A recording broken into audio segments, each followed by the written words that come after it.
It's going to be a short review of my air compressor. It's a 30-gallon. Serial number here is DXC. I'll just read it off to DXCMLA1983012. And this thing runs off of a 120 volt standard outlet. Had this about a year. It seems to be pretty good. They're going to run my air hammer off it. I'm sure I can run the half-inch drive impact, but I use my lithium ion Dewalt for that. Now this thing didn't have it had like a little plug that comes with it. You have to get your own drain kit. I got my own drain kit off of Amazon. This is an Ingersoll-Rand drain kit right down here, and this is a ball valve, and you just attach it yourself.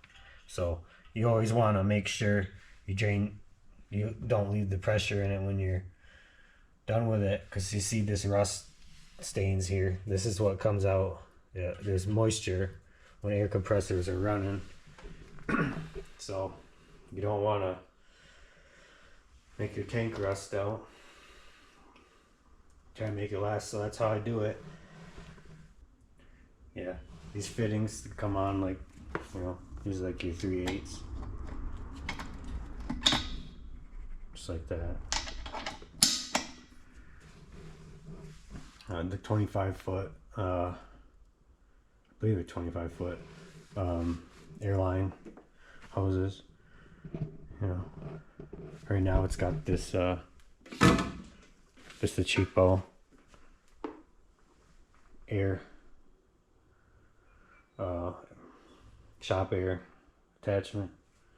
So I have some other videos. I have like the air hammer, and that's like the #1 thing I'll use with this more than anything. If I come into any type of situation where I have to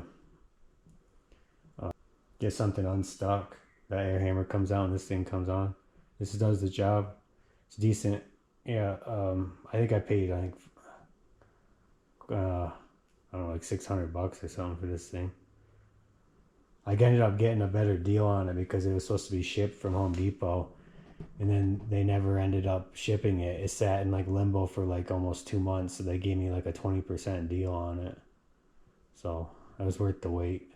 It was disappointing waiting that long because I was in the middle of working on my truck, and I couldn't get the pitman arm to come off of it without that pickle fork air hammer. And then when I did it, it took like one little trigger pull and it was done. So this is a nice